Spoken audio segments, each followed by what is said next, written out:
श्री देव नारायण भगवान की जय। जब कुंवर मेंदवा को गोठा की सभी गुजरियों से नेवाजी ले लेते हैं तो गुजरियां कुंवर मेंदवा को आशीर्वाद देती हैं और कहती हैं कि कुंवर मेंदवा, कुल की रक्षा करना, कुल की आन बान और शान को बचाए रखना। जब गोठा में कोई नहीं रहेगा, तू बड़ा हो जाएगा तो गोठा में आके दीपावली को दिया जलाना।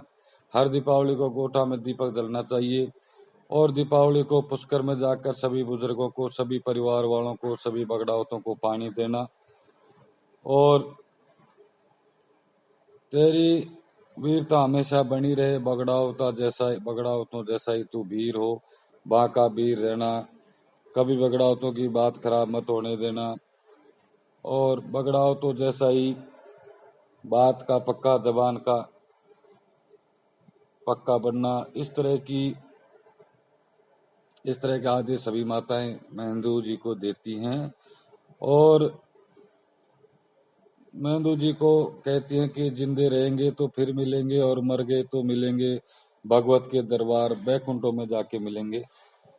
इस प्रकार माताएं सभी आशीर्वाद देकर कुंवर मेहंदुआ को नेवाजी को सौंप देती है।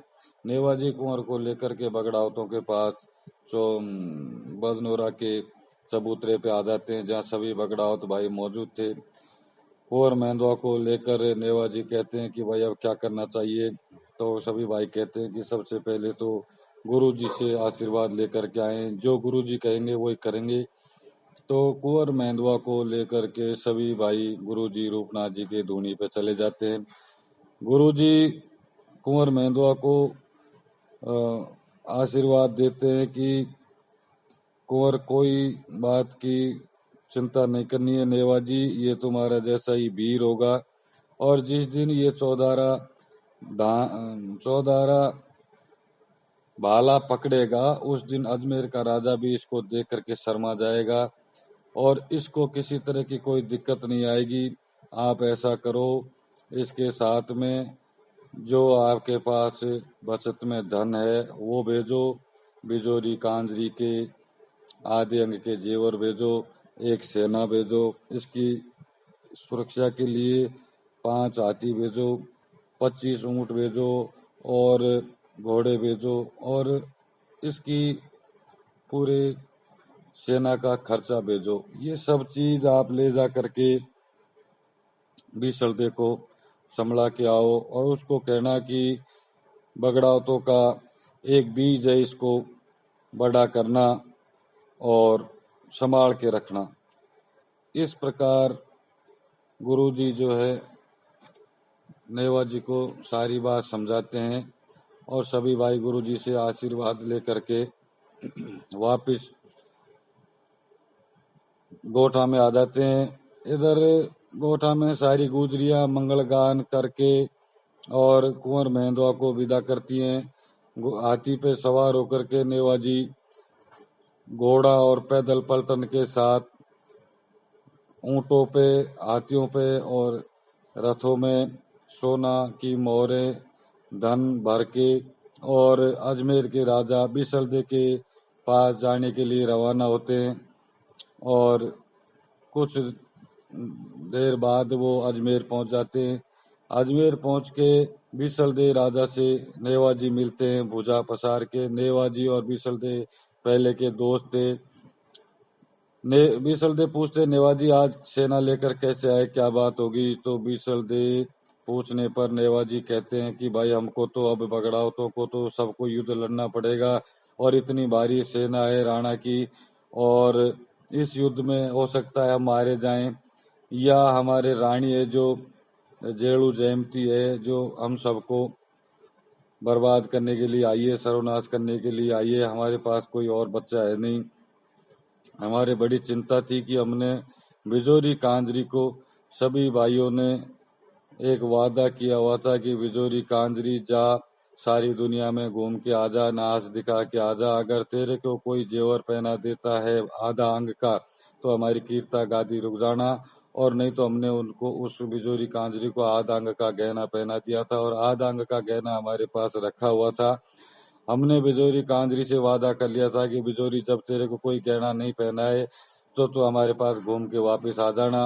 अब हम तो सभी भाई बगड़ावत राण के राजा से युद्ध लड़ेंगे और जब बिजोरी कांजरी आएगी तो गोठा में उसको कौन मिलेगा और वो हमारा जो है वादा अधूरा रह जाएगा। इसलिए बिजोरी कांजरी का जेवर भी आप रखो और जब बिजोरी कांजरी आए तो मेंदुआ के हाथ से ये जेवर पहनवा देना और बिजोरी कांजरी को कहना कि तेरे धनी तो चले गए, स्वर्ग सिधार गए। और इस तरह हमारा वादा भी पूरा हो जाएगा और हमारा एक बगड़ावतों का एक बीज आपके पास सुरक्षित रह जाएगा। इसलिए आप जो है मेंदुआ को रखो और इसको पालो। तो जो है राजा अजमेर का बीसलदे की रानी ने कुंवर मेंदुआ को गोदी में ले लिया और उसको कहा कि मैं इसको बच्चे की तरह पालूंगी, आप चिंता मत करो। इस प्रकार बीसलदे राजा को सारी सेना और सारा माल संभला के उन सबको सुरक्षित कोठों में रखवा दिया और चाबी बीसलदे ने जो सेनापति नेवाजी का गया था साथ में उसको सारी चाबियां दे दी। और कुंवर के लिए नेवाजी को आश्वस्त करते हैं बीसलदे राजा कि मैं इसको कभी भी नीचा नहीं देखने दूंगा, कभी भी इसको नीचे ओहदे नहीं रखूंगा, जब भी ये बैठेगा मेरे बराबर इसको आसन दूंगा और इसको वीर बनाने की पूरी कोशिश करूंगा और आपका मैं नाम चलाने का पूरा प्रयास करूंगा। अगर भगवान ने इसको उम्र दी तो ये वापिस से बगड़ावतों जैसा वीर तैयार हो जाएगा। आप कुंवर मेंदुआ की तरफ से बिल्कुल कोई चिंता मत करना और बेधड़क होकर के युद्ध करो और जब जब भी बिजोरी कांजरी आएगी मेंदुआ के हाथ से मैं उसको जेवर पहना दूंगा। इस तरह बीसलदेव राजा नेवाजी को फुल आश्वासन दे देते हैं और नेवाजी कुंवर मेंदुआ को बीसलदेव राजा को दे करके और उसको आशीर्वाद देके वापस रवाना हो जाते हैं। वापस नेवाजी गढ़गोठा में आ जाते हैं। गढ़गोठा में आकर के सभी भाइयों से बातचीत करते हैं कि भाइयों आज हम जो है सारे एक जगह इकट्ठे हो गए, हो सकता है दोबारा हमको एक जगह होने का अवसर नहीं मिले। अब मैं बिल्कुल चिंता मुक्त होकर के युद्ध करूंगा। अब मेरे को देर हो रही है, सभी भाई मेरे को आदेश दें तो मैं जा कर के युद्ध की तैयारी करूं। इस प्रकार नेवा जो है कुंवर मेंदुआ को पहुंचा कर आ जाता है। बदनोरा के चबूतरे से जब महलों में जाता है तो सभी गुजरियां नेवा को ताने देने लगती हैं कि चारों तरफ से तोपों की आवाज आ रही है और सेना का कटक खारी नदी के किनारे हलोड़ा ले रहा है और हमारी गायों को राणा की फौज ने भगा दिया, नदी में पानी नहीं पीने दिया और दासियों को नदी में से पानी नहीं भरने दिया। इस तरीके से नेवा से गुजरियां शिकायत करती हैं। नेवा को गुस्सा आ जाता है। नेवा सीधा घुड़साल में जाता है और घुड़साल में जाकर के जो घोड़ों को चराते थे उनसे कहता है कि भाई 9 लखा घोड़ा को जल्दी तैयार करो और 9 लखा घोड़ा का श्रृंगार करो, क्योंकि ये रोज मेरे को ये घोड़ा ताना देता था कि भारत में लड़ने कब चलोगे, डेली तोपों की आवाज आती है। घोड़ा बहुत परेशान था और इसलिए इस घोड़े को तैयार करो, क्योंकि ये यही घोड़ा है जो भालों की मार सहन कर सकता है और यही सेना के भंवर में छलांग लगाकर घुस सकता है और ये सेना के भंवर से छलांग लगा के निकाल भी सकता है और यही घोड़ा ऐसा है जो तोपों के गोलों को अपने सिर पे झेल सकता है। इस तरीके से घुड़साल में घोड़सवार से घोड़े को श्रृंगार करने की कह करके महल में आ जाता है। नेवा महल में आ जाता है अपने युद्ध के 5 कपड़ों को पहनने के लिए और नेतु गुजरी जाती है घुड़साल में और घोड़ा नौलखा से कहती है कि घोड़ा नौलखा मैंने तेरे को बहुत दूध और बूरा बहुत दिन तक पिलाया है और तेरे को मैंने दाल घी में भिगो के बहुत दिन तक चराई है। आज तू मेरे पति को लेकर के युद्ध में जा रहा है। आज देखती हूँ तू कैसा मेरे हरे चूड़े की कैसी लाज रखता है। इस तरीके से घोड़े से नेतु गुजरी कहती है तो घोड़ा नेतु को जवाब देता है कि नेतु गुजरी चिंता मत कर, मेरी माँ का नाम तेजन घोड़ी है और उसने भी कभी युद्ध में पीठ नहीं दिखाई और मैं भी युद्ध में पीठ नहीं दिखाऊंगा। जब तक मेरे चारों खुर चलते रहेंगे, जब तक मैं चलता रहूंगा, अगर मेरे चारों खुरों को भी युद्ध में कट जाएंगे तो भी मैं गोडियों से नेवा को वापस गढ़गोटा तक लेकर के आ जाऊंगा।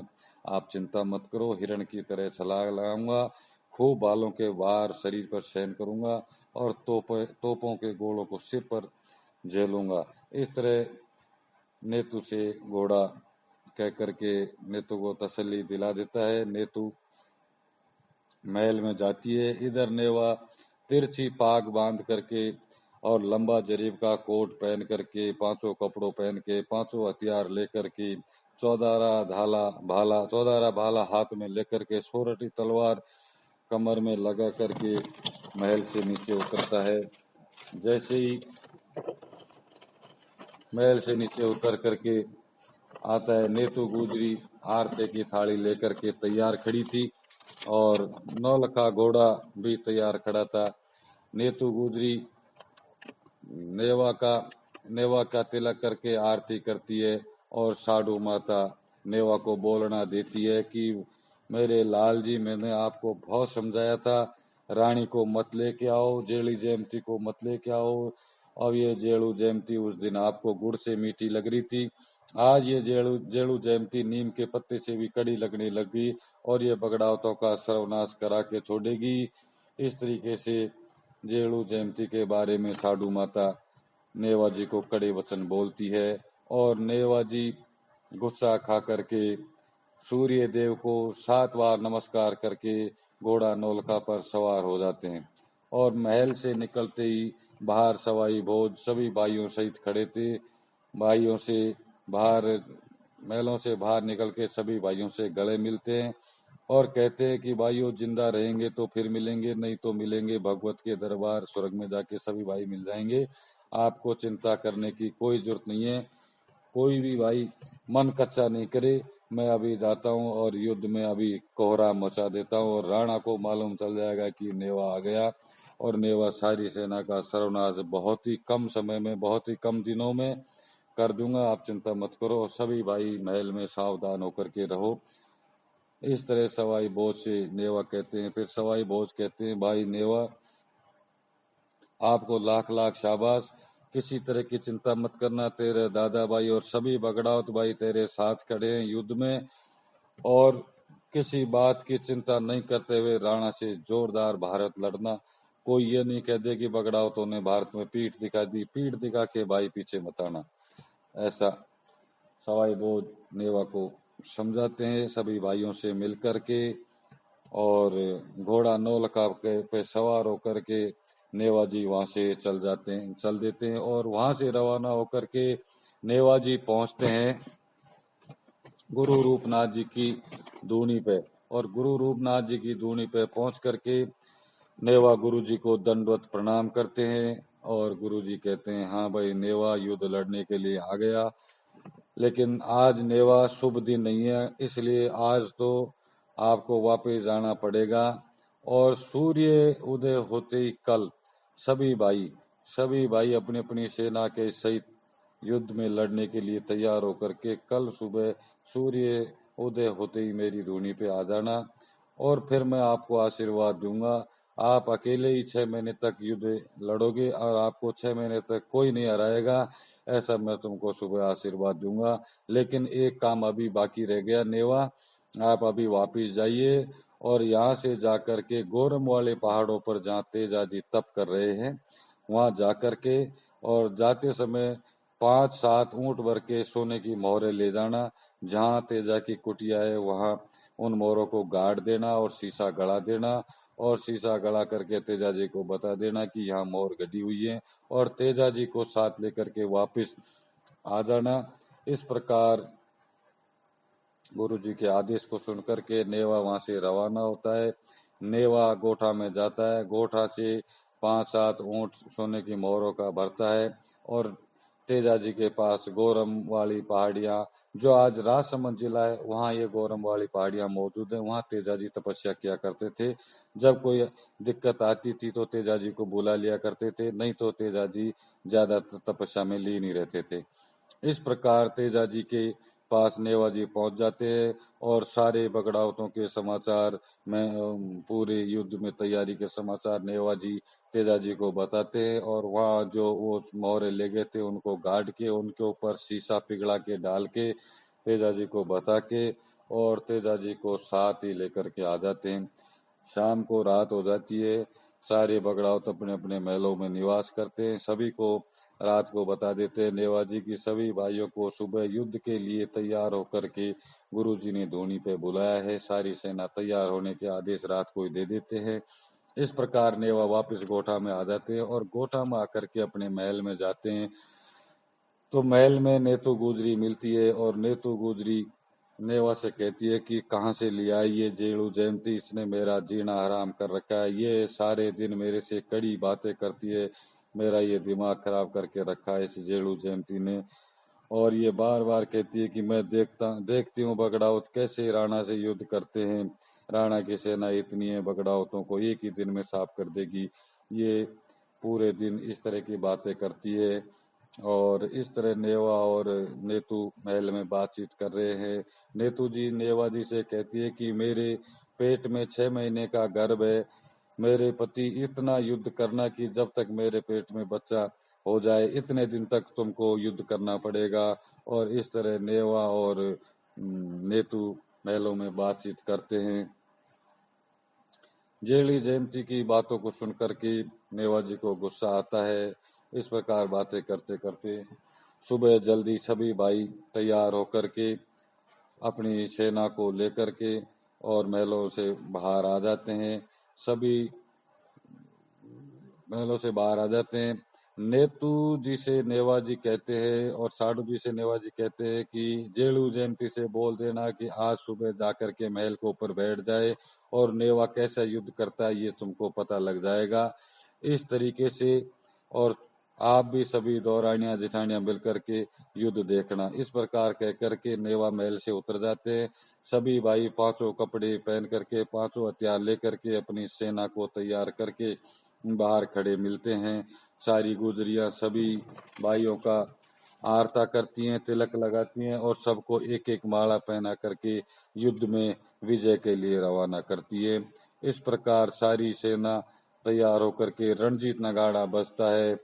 आगे आगे छोचू बाट बगड़ावतों की कीर्ता गाता हुआ सेना के आगे आगे घोड़ी पे सवार होकर के चलता है। बौड़ी घोड़ी पर सवाई भोज बैठते हैं। 9 लखे घोड़े पर नेवाजी बैठते हैं और सारे भाई अपने अपने घोड़ों घोड़ियों पर बैठ करके हाथियों ऊंटों को सभी सेना को सजा करके गुरु रूपनाथ जी की दूनी पे पहुंच जाते हैं और गुरु जी को सब दंडवत प्रणाम करते हैं।